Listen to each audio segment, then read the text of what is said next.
Alright, so we're starting off this what I eat in a week on a Saturday. This day I was road tripping back to go to school, so I just had a bowl of instant oats with a banana and some chia pudding, and I also had a nice lemon yogurt. And then we were on the road for 8 hours, so it was a pretty long drive, but on the road I had a nice salad for lunch, so it's just some kale, sweet potato, smoked tofu, and a ton of other random fruits and vegetables in there with some tahini dressing. For supper, I kind of had a random mishmash of leftovers because we were grocery shopping and we were kind of rushed, but it was sweet potato, Brussels sprouts, cauliflower, smoked tofu, and these Mary's crackers from Costco, which are really good. Sunday morning, I started off by making pancakes because, it's Sunday, so of course. This is a pancake recipe I've made a few times on my channel now, but I started off with a flax egg and mashing some bananas in it, and they were frozen, which is why they look so weird. And then I kind of add some almond milk, baking powder, salt, cinnamon, all that stuff. Then mix it up. And then I added in flour. I usually use regular and almond flour just to, mix things up a bit. And then I was mixing it a little bit too much, and this happened. Oh, look at that. Oh my gosh. Oh no. My camera ended up being fine, so it's all good. But then I continued making pancakes, and here I am flipping them. I kind of struggled a bit to flip some of them, but we got there in the end, so it was okay. I topped it with some apple, blueberry, and chocolate chips. And then I served it up with some almond butter, hemp hearts, coconut flakes, and chia pudding. And you'll notice that I eat chia pudding literally every day this week, but it's just because I really love it. Then I made a protein shake for after my workout. This is a protein powder I use. It's just from Costco. It's not super special or anything. But pro tip, when I make my protein shakes, I usually put a little bit of milk in first and then the protein powder, because I find that if I don't do that, I get lumps on the bottom, and no one likes that. So I put the protein powder in, then add more almond milk, and then I shake it up. For lunch, I decided to have some kale salad. So here I am prepping the veggies. This probably took me like half an hour to cut everything because my knife skills are not the best, but I'm working on them. I feel like I should not eat that one. That's gross.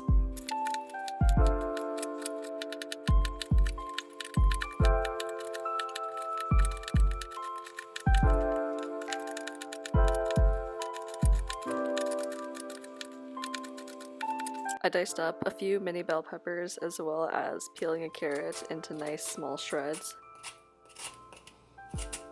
And then for the kale, I started by zesting the zest of probably like 1 lemon or maybe 2, I don't remember. And then I juiced both of them and then poured it onto the kale with some tahini and then massaged it, which is a pro tip because if you don't massage kale, it's super chewy and just not good. So would highly recommend. My hands got pretty messy, but it was worth it. Then I added the rest of the vegetables in, mixed everything up, and then that was the kale part of the salad. I also wanted to make some crispy chickpeas to put on top, so what I usually do is just pour frozen chickpeas into my air fryer. You could also use fresh chickpeas, but the only important thing is that you air fry them until they're dry. You want to make sure there's literally no water left. And I think it took me like probably 20 minutes for it to be completely dry. Usually it's less than 10, but since they were like completely frozen, it took a while. I usually start it at 395, then I add some oil once they're dry, and then I keep shaking them and putting them in for 5-minute increments and then checking on them. You can usually tell they're done when they sound like this. And that was the completed salad. I also added some roasted cauliflower and Brussels sprouts and also kabocha squash that I took from home. And I topped it with some balsamic vinegar as well. In the afternoon, I had this random snack of some more chia pudding and some apple chips, as well as these coconut clusters from Costco, and they are so good. I actually love coconut clusters so much. They're one of my favorites. This is what the bags look like if you guys want to pick them up. For supper, I had a random combination of leftovers again. I had some stuffed kabocha squash that my mom made from home, and I also added some leftover Brussels sprouts, cauliflower, sweet potato, some smoked tofu, and then I topped it with hummus, some tahini, and everything but the bagel seasoning from Trader Joe's. And this is the hummus I use, which is also from Costco. Monday morning, first day of classes for me, I had leftover pancakes from the day before. And I topped it with the same things as the day before, but I also put some extra blueberries this time. And of course, I had some more chia pudding. But I just want to show you guys that when I make chia pudding, I make it really thick. That is the only way to do it. After class, I came home and had lunch. I had some more kaboga squash that I had left over, the leftover salad, an avocado because my avocados were finally ripe so I could add it to the salad, and some roasted chickpeas. And then for supper, I had some sushi. So I started by making this like dip thing. I kind of tried to blend some tofu, but I usually get silken tofu, and this one was medium firm, so it didn't really blend at all. But I added tahini, and that kind of helped, but not really. This probably took me like 20 minutes to blend, but it's fine because it was worth it. I also added way too much pepper salt. Kind of just all fell in there, but I like pepper salt too, so it's fine. Here's me trying to blend it and struggling because my blender is not the best. Usually I use a food processor, and I think I'll stick to that next time because it definitely works better.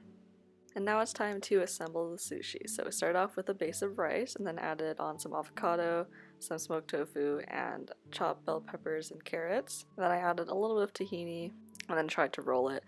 My rolling skills are definitely not the best, but I've improved a lot since the first time I made sushi. Always make sure to put some water on it so it closes, and then here I am chopping it. I don't have a sushi knife, so I have to like make sure it doesn't fall apart when I cut it because my knife isn't sharp enough. But I think I did a pretty good job. And this is what the completed product looks like. How beautiful. I was too hungry to wait till I finished all of them to film it, so I just filmed the one piece. But they turned out pretty well. And I ate probably 3 rolls, I think. I don't remember. Tuesday's breakfast was the same. I had pancakes again, and I topped it with all of the same toppings. My lunch was also the same. I finally finished the kaboga squash I had some salad and roasted chickpeas, and I also added some hummus on the side. Also topped it with some nutritional yeast. For supper, I made this dish that I guess you could call like a coconut, mushroom, lentil curry type thing, but I basically just threw a ton of things in a pot, starting with some onions, and then I added some garlic and kind of just let those saute for a little bit, and I tried to brown them, but I didn't do it properly. And then I added in the mushrooms that I just sliced up, and for some reason this is such a satisfying clip to me, like watching them shrink.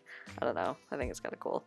Once the mushrooms were cooked down, I added some miso paste, a can of coconut milk, mix it up and let that simmer for a little bit. Then I opened a can of lentils, washed them, and then added that in as well. Now for the spices. Started off with some black pepper, some garlic powder, curry powder, turmeric, and mix it up again. Then I decided to add some cornstarch because I thought it was a little bit too liquidy and I want it to be more of like a thicker curry type thing. But again, I don't really know if I can call this a curry because the only curry thing about it is that I added curry powder, but I don't know what else to call it, so I guess it's a curry. Then once it got nice and thick, I turned off the heat and served it up.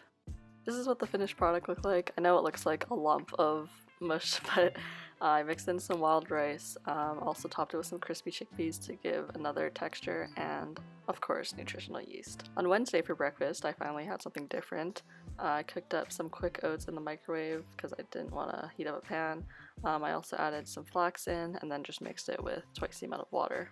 I also added in some frozen blueberries and then I put it in the microwave for 2 minutes. This is what it looks like after I took it out of the microwave. The oats get super nice and fluffy and the blueberries explode a little bit and their juices get everywhere and it's really good. I added in some chia pudding since I eat it literally every day. Topped it with some hemp hearts, cinnamon, coconut flakes, and some sea salt, which is actually so good on top of oats and I would highly recommend you do it. And this is the finished product with some almond butter too. After the gym, I had another protein shake, which was the same one as I had on Monday. I had lunch at school this day and I packed a kale salad with crispy chickpeas and some Mary's crackers and hummus, and I also had some almonds and cashews on the side. I didn't film myself making sushi this time because I did the exact same thing as I did the time before, but this is what I had for supper. Thursday morning, I decided to cook steel cut oats on the stove instead of instant oats because, I don't know, I just felt like it. And I basically topped it with the exact same thing, so it was pretty much the same breakfast except for steel cut oats instead of instant oats. Oh, there actually is one difference. I had pears this time instead of blueberries. Look at that, beautiful. For lunch, I had the leftover mushroom curry mixture with some other extra smoked tofu that I had, and leftover kale salad because I was just trying to finish up all the things that I had cooked throughout the week.